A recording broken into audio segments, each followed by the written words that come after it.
Hello, and welcome to the magic world of VR Reviews. Today I'll be reviewing the Spider-Man Scorpion Stinger Venom. So yes, this version of Venom was Matt Gargan, and Matt Gargan was the Scorpion, hence the Scorpion tail. I don't believe that Matt Gargan is Venom anymore. I think Flash Thompson or somebody is Venom now. I don't know, it's hard to keep up with all that kind of stuff. But Matt Gargan was Venom at one point, and that is represented in this figure.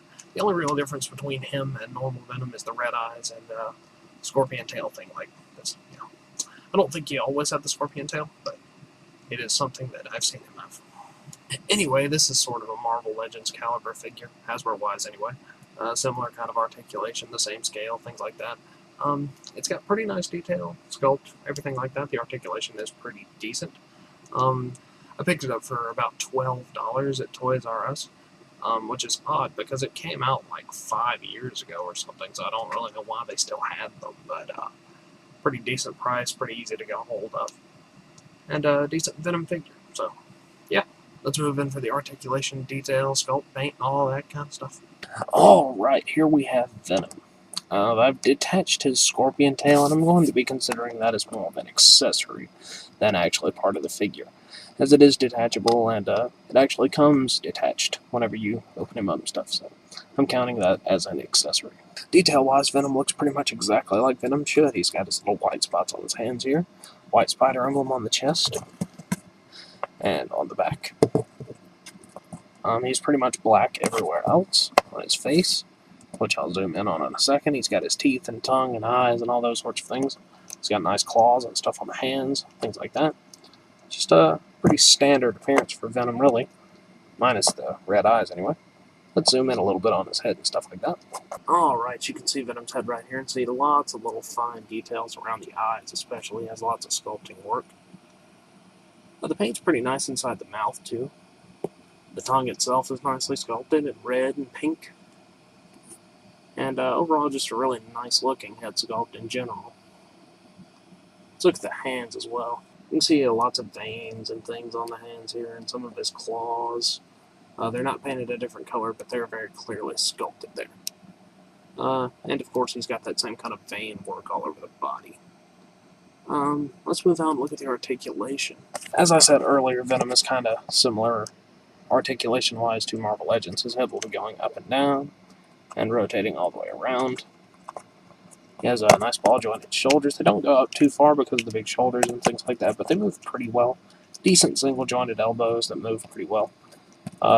Hinge and cut wrists. Good way to do wrists. Not the best kind of diaphragm joint, but he moves a bit. Would have preferred the abdominal joint, but he also has a waist cut, so that's nice. He has kind of hinge legs here. Not the best way of doing hips, but acceptable.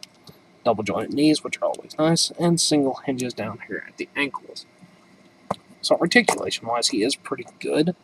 He also has additional articulation on his tail, which we will move on to now. Alright, here we have Venom's tail. It's got lots of little spikes and stuff on it. It is entirely black, but it's got lots of sculpted detail on it.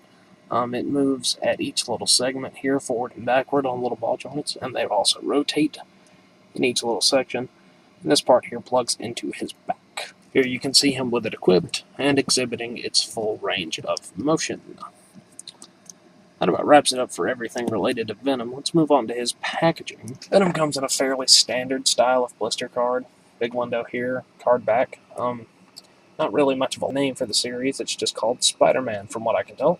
Scorpion Stinger up here, Venom down there at the bottom, Hasbro logo, big picture of Spider-Man right there at the top.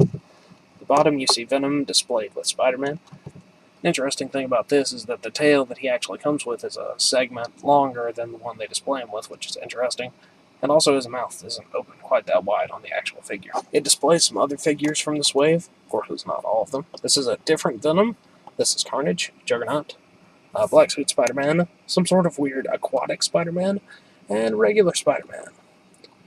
And there's some descriptions and other things on the packaging itself. Overall, a nice packaging, full wall display, although he's also nice to have loose. So yeah, Venom. Alright, that about wraps it up for Venom. Let's move on to the stat page. This figure is Venom. The pros are it's just pretty great overall. There are no real cons to speak of. I guess the abdominal joint could have been better.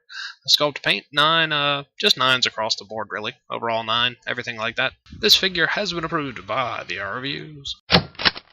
Hello, you've just watched one of my videos. Feel free to like and comment and subscribe and all those sorts of things if you enjoyed my video. If you didn't, run away and never return. Also, feel free to check out my other channels, Venom Raptor for all my variety gaming content, and VR Reviews for reviews of various action figures and collectibles. Thank you, and goodbye.